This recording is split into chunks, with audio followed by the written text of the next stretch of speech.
ذرا ٹھہر کر سوچئے، کیا واقعی ایسا ہو سکتا ہے کہ صرف 3 دن میں بڑی سے بڑی بیماری کا اثر ٹوٹنے لگے؟ کیا سچ میں اللہ کے کلام میں اتنی طاقت ہے کہ جہاں ڈاکٹر جواب دے دے وہاں سے شفا کا دروازہ کھل جائے؟ سنیے اور دل تھام کر سنیے، کیونکہ جو عمل میں آپ کو بتانے جا رہا ہوں یہ کوئی عام بات نہیں، یہ اللہ کے کلام کی وہ طاقت ہے جسے جس نے بھی سمجھ لیا اس کی زندگی بدل گئی۔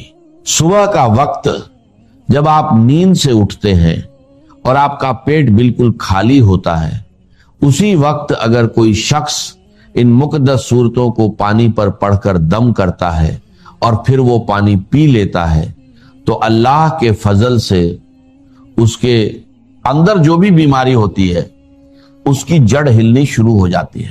صرف 3 دن، جی ہاں صرف 3 دن اگر یہ عمل لگاتار کر لیا جائے تو بڑے سے بڑا مریض جسے ہر جگہ سے مایوسی مل چکی ہو، جسے ڈاکٹر بھی کہہ چکے ہو کہ اب علاج ممکن نہیں، اللہ کے کلام کی برکت سے وہی شخص شفا پانا شروع کر دیتا ہے۔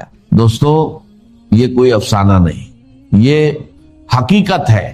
اللہ نے اپنے کلام میں ایسی تاثیر رکھی ہے کہ جو بندہ ہر دروازے سے مایوس ہو جاتا ہے اس کے لیے یہی کلام امید کا دروازہ کھول دیتا ہے۔ اب ذرا دھیان سے سنیے کیونکہ بات بہت قیمتی ہے، زندگی بھر کام آنے والی ہے۔ اگر آپ اس عمل کو بالکل صحیح طریقے سے بنا کسی کمی یا زیادتی کے پورا یقین رکھتے ہوئے کر لیتے ہیں تو پہلے ہی دن اس کی برکت کے اثرات آپ کو محسوس ہونے لگتے۔ 3 دن لگاتار اور پھر آپ اپنی آنکھوں سے دیکھیں گے جیسے شیشہ صاف ہوتا ہے ویسے ہی حالات صاف ہوتے چلے جائیں گے۔ اب سوال یہ ہے کہ وہ صورت کون سی ہے؟ تو سنیے، وہ صورت اتنی مشہور ہے کہ ہر شخص اسے جانتا ہے، پڑھا لکھا ہو یا ان پڑھ، جس نے کبھی قرآن نہیں بھی پڑھا اسے بھی یہ صورت یاد ہوتی ہے۔ یہ وہ صورت ہے جس کی فضیلت خود بزرگوں نے بیان کی کہ اسے پڑھ کر دم کیا جاتا تھا اور اللہ شفا عطا فرماتا تھا۔ اس صورت کو آپ نے بسم اللہ الرحمن الرحیم کے ساتھ پڑھنا ہے، پورے ادب، پورے یقین اور پورے احترام کے ساتھ۔ اور اس کی شان دیکھیے، یہ وہ صورت ہے جسے 2 بار نازل کیا گیا، ایک بار مکہ مکرمہ میں اور دوسری بار مدینہ منورہ میں۔ اب سوچئے جس صورت کو اللہ تعالیٰ 2 بار نازل فرمائے اس کی عظمت اور مقام کیا ہوگا؟ اس کی اصل قیمت وہی جان سکتا ہے جس نے اسے آزمایا ہو، جس نے اس کے اثر کو اپنی زندگی میں محسوس کیا ہو۔ دیکھیے بات کلام کی ہوتی ہے لیکن اصل قیمت بولنے والے کی ہوتی ہے۔ ایک فقیر کچھ کہے تو کوئی دھیان نہیں دیتا، اور ایک بادشاہ کچھ کہہ دے تو پوری دنیا میں خبر پھیل جاتی ہے۔ تو پھر اندازہ لگائیے یہ کس کا کلام ہے؟ یہ کلام اے ربانی ہے، مالک اے کائنات کا کلام، وہ کلام جس کے سامنے دنیا کا ہر کلام پھیکا پڑ جاتا ہے۔ اسی لیے اس کے اندر ایسی تاثیر ہے کہ ناممکن کو ممکن بنا دیتی ہے۔ ڈاکٹر خود کہتے ہیں کہ ہاسپٹلز میں جہاں مریض آخری حالت میں ہوتے ہیں، جہاں وہ وینٹیلیٹر پر ہوتے ہیں، وہاں قرآن کی تلاوت چلائی جاتی ہے اور صرف سننے کی برکت سے اللہ ان مریضوں کو راحت اور شفا عطا فرما دیتا ہے۔ اتنی عظیم طاقت ہے اللہ کے کلام میں، اور اس کے اندر کچھ ایسے حروف بھی ہیں جیسے الف، لام، میم، جن کے بارے میں فرمایا گیا کہ یہ اللہ اور اس کے بندے کے درمیان راج ہے۔ ان کا اصل مطلب کوئی نہیں جانتا سوائے اللہ کے۔ تو جب ایسا کلام، ایسا مقدس راج آپ کے پاس موجود ہے تو پھر دیر کس بات کی؟ یقین کے ساتھ، ادب کے ساتھ اور مکمل طریقے سے اس عمل کو کیجئے، اور پھر خود اپنی آنکھوں سے دیکھیے کہ اللہ کا کلام آپ کی زندگی میں کیسی تبدیلی لاتا ہے، کیسے بیماریاں دور ہوتی ہیں اور کیسے بند راستے کھلنے لگتے ہیں، بس شرط ایک ہے یقین، پورا یقین، کیونکہ جہاں یقین ہوتا ہے وہیں سے شفا شروع ہوتی ہے، اور جہاں اللہ کا کلام ہوتا ہے وہاں ناممکن بھی ممکن بن جاتا ہے۔ ذرا غور کیجئے، کتنی عظیم بات ہے کہ ہمیں قرآن پڑھانے والے خود صاحب ایک قرآن مصطفیٰ صلی اللہ علیہ وسلم ہے، اور 12 سال کی مدت میں آپ نے یہ کلام سکھایا۔ اب سوچئے اللہ تعالیٰ نے اپنے حبیب صلی اللہ علیہ وسلم کو کیا کیا عطا نہ کیا ہوگا، آسمانوں کے خزانے، علم کے دریا، اور وہ نور جس کی کوئی انتہا نہیں۔ پھر اس آیت پر ذرا تدبر کیجئے، الرحمن علم القرآن، یعنی سکھانے والا خود رحمان ہے اور سیکھنے والے مصطفیٰ صلی اللہ علیہ وسلم ہے۔ تو اندازہ لگائیے یہ کیسا کلام ہے اور اس میں کتنی طاقت چھپی ہوئی ہے۔ یہ وہی کلام پاک ہے جس کی سب سے پہلی سورت سورہ فاتحہ شریف ہے۔ اب ذرا اس کی شان سنیے، یہ سورت نور بھی ہے، روشنی بھی ہے، اور زندگی کو بدل دینے والی حقیقت بھی ہے۔ یہ وہ سورت ہے جو دلوں کو سکون دیتی ہے، جسمانی اور روحانی بیماریوں کا علاج ہے۔ ایسی کوئی بیماری نہیں جس کا حل اس سورت میں موجود نہ ہو۔ اگر آپ اس سورت کو پڑھ لیں اور اس کے ساتھ وہ دوسری سورت بھی پڑھیں جس کا ذکر آگے آئے گا، تو یقین جانیے آپ حیران رہ جائیں گے کہ اللہ کے کلام میں کیسی زبردست تاثیر ہے۔ ذرا توجہ سے سنیے، اگر آپ صرف 10-15 منٹ پورے یقین اور دھیان کے ساتھ یہ عمل کر لیں تو سمجھ لیجئے آپ کی زندگی بدل سکتی ہے۔ آپ نے جتنا علاج کروایا، ڈاکٹر بدلے، دوائیاں لیں، وہ سب اپنی جگہ، لیکن اگر اس عمل کے ساتھ دوا بھی لیتے رہیں گے تو وہی دوا بھی اثر دکھانے لگے گی۔ بہت سے لوگ کہتے ہیں کہ ہم نے ہر علاج کر لیا مگر شفا نہیں ملی۔ یاد رکھیے، جب یہ کلام پڑھا جاتا ہے تو مسائل خود بخود حل ہونے لگتے ہیں۔ یہ ایک بابرکت عمل ہے، چاہے آپ بیمار ہوں یا نہ ہوں، اسے ضرور کیجئے، کیونکہ اس کی برکت سے زندگی کے بگڑے ہوئے حالات بھی سنور جاتے ہیں۔ اب سنیے قرآن کی تاثیر کا ایک واقعہ۔ ایک صحابی قرآن کی تلاوت کر رہے تھے، پاس ایک گھوڑا بندھا تھا۔ اچانک وہ بے چین ہو کر اچھلنے لگا۔ جب انہوں نے دیکھا تو ایک بادل سا تھا جس میں چراغ روشن تھے۔ صبح یہ واقعہ نبی کریم صلی اللہ علیہ وسلم کو بتایا گیا تو آپ نے فرمایا وہ فرشتے تھے جو تمہاری تلاوت سننے آئے تھے۔ یعنی جہاں تک قرآن کی آواز پہنچتی ہے وہاں تک اللہ کی رحمت نازل ہوتی ہے۔ اسی طرح اگر کوئی قرآن پڑھ کر بیمار پر دم کرے تو اس کا اثر پھولوں کی خوشبو کی طرح ہر طرف پھیلتا ہے، دل کو سکون اور دماغ کو تازگی ملتی ہے۔ بالکل اسی طرح جب قرآن پڑھا جاتا ہے تو اللہ اس کے لفظوں میں ایسی تاثیر پیدا فرما دیتا ہے کہ بیماریاں ختم ہونے لگتی ہیں۔ صحابہ کرامج نے سورہ فاتحہ پڑھ کر سانپ کے ڈسے ہوئے شخص پر دم کیا تو اللہ نے اسے شفا عطا فرما دی۔ اسی طرح ایک شخص کو مرگی کے دورے پڑتے تھے، جب اس پر یہ سورت پڑھ کر دم کیا گیا تو اللہ تعالیٰ نے اسے اس بیماری سے نجات دے دی۔ اب طریقہ سن لیجئے، آپ نے بسم اللہ الرحمن الرحیم کے ساتھ سورہ فاتحہ پڑھنی ہے۔ شروع میں 7 مرتبہ آمین کہنا ہے، پھر پوری سورت اس طرح پڑھے، بسم اللہ الرحمن الرحیم الحمدللہ رب العالمین الرحمن الرحیم مالک یوم الدین ایاک نعبد و ایاک نستعین اہدنا الصراط المستقیم صراط الذین انعمت علیہم غیر المغضوب علیہم ولا الضالین آمین۔ عمل آپ فجر کے بعد بھی کر سکتے ہیں یا اس سے پہلے بھی، لیکن سب سے بہتر وقت وہ ہے جب آپ نہار منہ ہو، یعنی خالی پیٹ۔ اس وقت انسان تازہ ہوتا ہے، دل پرسکون ہوتا ہے اور عبادت کے لیے بہترین کیفیت میں ہوتا ہے۔ اسی وقت زمین پر فرشتے بھی موجود ہوتے ہیں، رات کے فرشتے واپس جا رہے ہوتے ہیں اور دن کے آ رہے ہوتے ہیں۔ یہ وہ لمحہ ہوتا ہے جب اللہ کی رحمتیں سب سے زیادہ نازل ہوتی ہیں۔